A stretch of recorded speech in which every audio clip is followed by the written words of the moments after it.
अभी नवरात्रा चल रहा, हम पूजा नहीं किए। हमसे मीडिया के लोगों ने पूछा और भाजपा के नेताओं ने पूछा कि आप राम मंदिर कब जाएंगी। मैंने उनसे कहा कि राम मंदिर जाने की क्या आवश्यकता है, जब हमारे सोनपुर में हरिहर बाबा का मंदिर है, वहां से मेरा पूरा पूजा करके अभी उनका आशीर्वाद लेके निकला है। मैंने कहा अभी चुनाव तो मैं मंदिर भी जाऊंगी, राम मंदिर इसी देश में है और राम तो हमारे भी राम है, इसमें कोई मोदी जी का तो नहीं लगा है, भाजपा के नेताओं का तो नहीं है। दूसरा, एक और बहुत ज्यादा भ्रम फैलाया गया, कहा जा रहा है कि हमने न्योता दिया था। सारे के सारे लोग झूठ बोल रहे हैं। भाजपा वाला हम लोग को क्यों बुलाएगा, इसका जवाब दीजिए, मैं आपसे पूछना चाहती हूँ। उन्होंने तो किसको बुलाया था? जो कहा जाता है सनातन धर्म में 4 हमारे मठाधीश हैं, उसमें से एक भी मठाधीश ने राम मंदिर में वहां पे मौजूद नहीं थे। अकेले हमारे प्रधानमंत्री किसको बुलाया गया था? सारे पूंजीपतियों के परिवार को वहां बुलाया गया था मंदिर में, सारे फिल्म स्टार को वहां बुलाया गया था, सारे अभिनेता और नेता को बुलाया गया था। लेकिन जिसके ऊपर जो 4 मठाधीश हैं हमारे शंकराचार्य हैं, जो हिंदू और सनातन धर्म के, उनको पूछा, मैंने कहा था कि मंदिर में इतनी जल्दी क्या है, लेकिन मोदी जी को तो बहुत जल्दी था, क्योंकि चुनाव उनको दिख रहा था, 2024 का चुनाव, और अपनी गद्दी को बचाना था। इसलिए उन्होंने आधे अधूरे मंदिर का उन्होंने प्राण प्रतिष्ठा में। मीडिया के भी लोग यहाँ बहुत मौजूद हैं, मैं उनसे भी यही कहना चाहती हूँ। मुझसे बार बार ये प्रश्न पूछा जा रहा है कि आप क्या करिएगा। देखिए, हम क्या करेंगे वो हमने तो करके दिखाया, जो 17 वर्षों में नहीं हुआ वो तेजस्वी ने 17 महीनों में करके दिखाया। मंच पे उपस्थित पटना जिला के जिला अध्यक्ष दीनानाथ यादव जी, मंच पे उपस्थित पूर्व विधायक अनिल जी, मंच पे उपस्थित मंटू शर्मा जी, और प्रत्याशी के लिए बहुत कुछ बोलने के लिए बचता नहीं है। हमारे पूर्व के जितने भी वक्ता हैं सब लोगों ने अपनी अपनी बात रख दी है, लेकिन मैं 4-5 बिंदुओं पे मैं आपसे चर्चा करना चाहती हूँ। महागठबंधन ने मुझे इस बार मौका दिया है और अपना प्रत्याशी बनाया है। मैं आप सबके बीच हूँ और खास तौर पे जो विक्रम विधानसभा है, इस विधानसभा की मैं बहू भी हूँ। 2024 का चुनाव कोई आम चुनाव नहीं है, ये चुनाव देश बचाने का चुनाव है, ये चुनाव संविधान बचाने का चुनाव है, ये चुनाव आपका और मेरा अधिकार बचाने का चुनाव है, ये चुनाव आपका अपने बच्चों के भविष्य बचाने का चुनाव है। जब मैं ये कहती हूँ तो इसलिए सिर्फ कि चुनाव है इसलिए नहीं कह रही हूँ, ये आपको मैं उदाहरण देना चाहती हूँ। अभी कुछ दिन पहले आपने देखा होगा किस तरह से लालकृष्ण आडवाणी जी को भारत रत्न दिया जा रहा था। भारत रत्न दिया गया, उससे मुझे कोई तकलीफ नहीं है, मिलना भी चाहिए। लालकृष्ण आडवाणी जी को वरिष्ठ नेता हैं, उनको देना भी चाहिए था। लालकृष्ण आडवाणी जी की उम्र हो चुकी है, लालकृष्ण आडवाणी जी बीमार भी रहते हैं, वो कुर्सी पे बैठ सकते थे। वहीं पे आपने देखा कि हमारी प्रथम महिला राष्ट्रपति द्रौपदी मुर्मू जी खड़ी थी, महिला होके खड़ी थी, राष्ट्रपति होकर के वो खड़ी थी और इस देश का प्रधानमंत्री कुर्सी पे बैठा हुआ था। इसलिए मैं कह रही हूँ कि ये संविधान को बचाना है। अगर इस बार आप लोग चूक गए तो शायद इस देश में चुनाव भी नहीं होगा। मैं बार बार सब जगह जहाँ जा रही हूँ वहाँ यही बातों की। वहीं दूसरी तरफ मैं आपको थोड़ा पीछे ले जाना चाहती हूँ। आप लोग 2014 का चुनाव याद करें, क्या वादे किए गए थे हमारे प्रधानमंत्री के द्वारा। नरेंद्र मोदी जी ने सबसे ज्यादा अगर इस देश में किसी को छला है तो वो हमारे नौजवान भाइयों को छला गया। क्या वादा किया गया था कि प्रत्येक वर्ष उनको 2 करोड़ नौकरी दी जाएगी। यहाँ भारी संख्या में हमारे नौजवान भाई हैं, मैं उनसे पूछना चाहती हूँ क्या किसी को नौकरी मिली है क्या?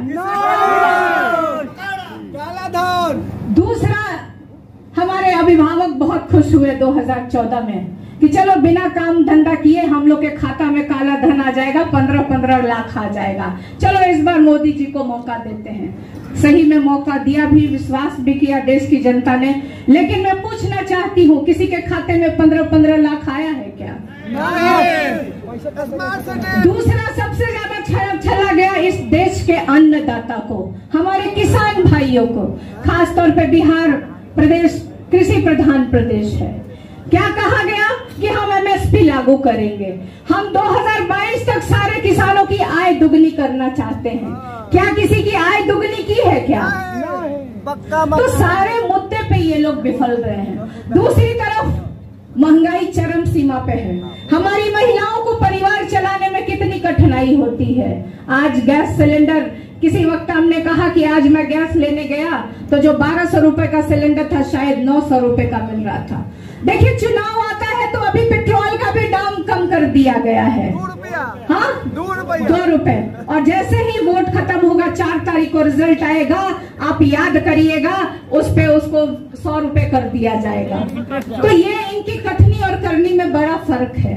मैं बार बार आपको सचेत करना चाहती हूँ कि इस बार का चुनाव बहुत महत्वपूर्ण चुनाव है।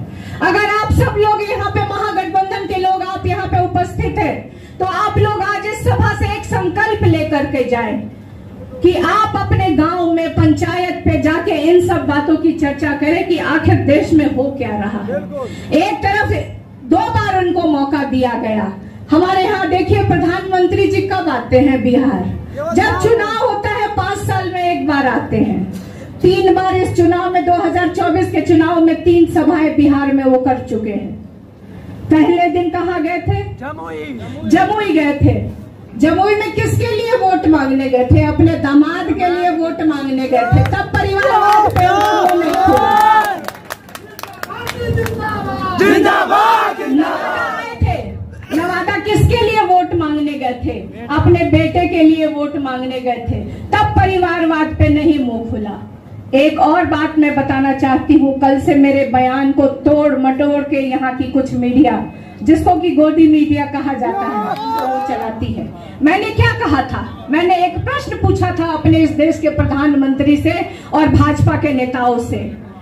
मैंने सिर्फ इलेक्टोरल बॉन्ड की चर्चा की थी। मैंने कहा था कि ये जो इलेक्टोरल बॉन्ड है, जिसके ऊपर सुप्रीम कोर्ट के जज, सुप्रीम कोर्ट के भी टिप्पणी की थी कि ये असंवैधानिक है, गलत तरीका है। मैंने यही कहा था कि इलेक्टोरल बॉन्ड जो ये घोटाला है 8,000 करोड़ का, इसका जवाब भी तो प्रधानमंत्री को देना होगा। इस देश की जनता जानना चाहती है, इस देश के मीडिया भी जानना चाहती है कि प्रधानमंत्री जी इस मुद्दे पे कब चर्चा करेंगे। मैंने सिर्फ यही कहा था कि प्रधानमंत्री की बात को ही मैंने कहा था मीडिया में और जनता के बीच में। मैंने सिर्फ यही कहा कि आज जो प्रधानमंत्री जी कह रहे हैं विपक्षी नेताओं के ऊपर ईडी, सीबीआई और इनकम टैक्स लगा करके उनकी जांच करवा रहे हैं और उनको जेल में अगर डाल रहे हैं, अगर वो दोषी हैं तो। और बहुत सारे मामला हमारे ऊपर भी बहुत सारे आरोप लगे हैं। मेरा भी मामला न्यायालय में है, न्यायालय उसका फैसला लेगा। लेकिन मैंने सिर्फ इतना ही कहा था ना, तो मिर्ची क्यों लगी? अगर आप बहुत ईमानदार हैं, आपने देश के लिए बहुत काम किया है, तो आपको किस बात की तकलीफ हो रही है प्रधानमंत्री जी?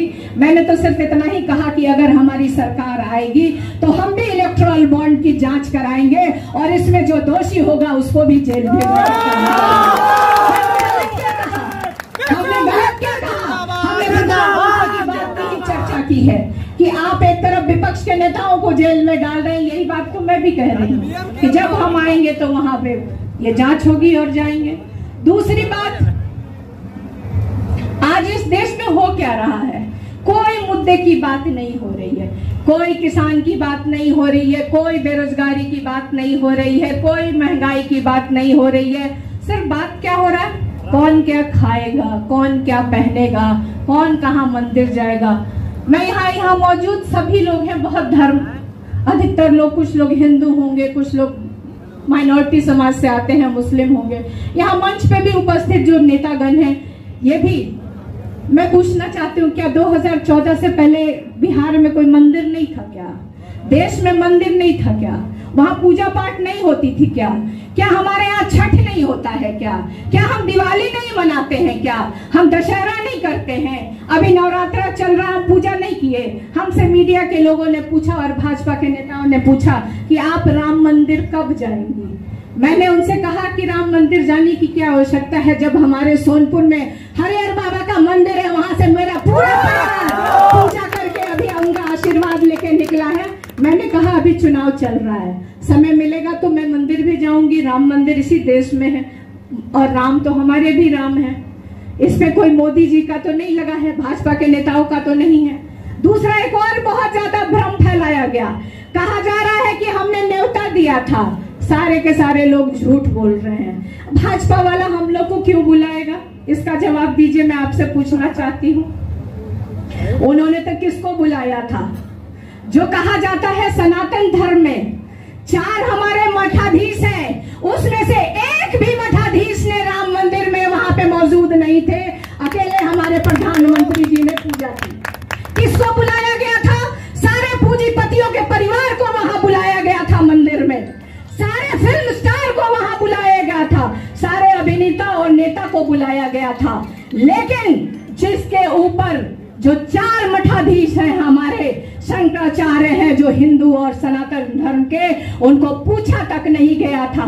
उन्होंने कहा था कि मंदिर में इतनी जल्दी क्या है, लेकिन मोदी जी को तो बहुत जल्दी था, क्योंकि चुनाव उनको दिख रहा था, 2024 का चुनाव, और अपनी गद्दी को बचाना था। इसलिए उन्होंने आधे अधूरे मंदिर का उन्होंने प्राण प्रतिष्ठा कर दिया। देखिए, मैं यहाँ मंदिर पे, मस्जिद पे कौन क्या खाएगा इसकी चर्चा नहीं करना चाहती। मैं अपने क्षेत्र पे केंद्रित रहना चाहती हूँ। पाटलिपुत्र लोकसभा का क्षेत्र है। मैं यहाँ पूछना चाहती हूँ, क्या केंद्र से कोई सहायता 10 वर्षों में आई है क्या पाटलिपुत्र क्षेत्र को? अभी हाल में लोगों ने मुझे बताया कि अमित शाह की सभा थी यहाँ पे पालीगंज में। यहाँ के सांसद महोदय को जब उस मंच से बोलने नहीं दिया जा रहा था, तो आप सोच सकते हैं कि ना किसानों के लिए वो पार्लियामेंट में आवाज उठाते हैं, ना इस देश के बेरोजगारों के लिए आवाज उठाते हैं। तो क्यों चाहिए आपको ऐसा सांसद जो अपने ही नेता के सामने मुंह नहीं खोलता है आपके लिए, आपके अधिकार के लिए, आपके हक हकूक और लड़ाई के लिए? बहुत सारे वक्ताओं ने बहुत सारी बातें कही। मैं कुछ दिन में मीडिया के भी लोग यहाँ बहुत मौजूद हैं, मैं उनसे भी यही कहना चाहती हूँ। मुझसे बार बार ये प्रश्न पूछा जा रहा है कि आप क्या करिएगा। देखिए, हम क्या करेंगे वो हमने तो करके दिखाया। जो 17 वर्षों में नहीं हुआ वो तेजस्वी ने 17 महीनों में करके दिखाया। आपने तो वादा किया लेकिन बेरोजगारों को छलते रह गए। हमने कहा कि तेजस्वी मतलब रोजगार। अगर तेजस्वी है तो विश्वास है, तेजस्वी है। आप तेजस्वी अभी ज्यादा दिन नहीं है विधानसभा का भी चुनाव। यहाँ पे महागठबंधन के सभी नेतागण मौजूद हैं। सब लोग यहाँ पे बोल रहे थे कि आप लोग क्षेत्र के लिए, स्पेशली इस क्षेत्र के लिए, पाटलिपुत्र क्षेत्र के लिए, 6 विधानसभा के लिए मैं इस बार अपना मैनिफेस्टो जारी करूंगी कि मैं विक्रम में क्या करना चाहती हूँ। बहुत दिनों से आप देख रहे होंगे यहाँ विक्रम में ट्रॉमा सेंटर का क्या हाल है। बहुत सारी मशीनें यहाँ सड़ रही है, उसको चलाने वाला कोई नहीं है। इसका दोषी कौन है? इस देश का प्रधानमंत्री। इसका दोषी कौन है? इस देश, इस क्षेत्र का सांसद। हमें तो मौका नहीं दिया, लेकिन मैं करना चाहती थी, लेकिन आप इसको मौका दीजिए। बहुत लोगों ने कहा कि यहाँ की एक मांग है डाक बंगला, जिसकी मांग है। यहाँ एक पत्रकार बंधु होंगे, वो भी एक लाइब्रेरी की बहुत दिनों से चर्चा करते रहते हैं। मैंने कहा मुझे मौका मिलेगा तो मैं जरूर इन सब समस्याओं को निदान करने की कोशिश करूंगी। और आप विश्वास रखिए, मैं आपकी बहू हूँ, बेटी हूँ, और खास तौर पे महिला हूँ। मैं आपको छलूंगी नहीं, मैं आपसे झूठा वादा नहीं करूंगी। जो मैं वादा वही करूंगी जिसको मैं पूरा कर सकूं। तो आप लोग एक बार विश्वास करके, आप यही शब्दों के साथ मैं अपनी वाणी को विराम देती हूँ। आप सबका बहुत बहुत धन्यवाद।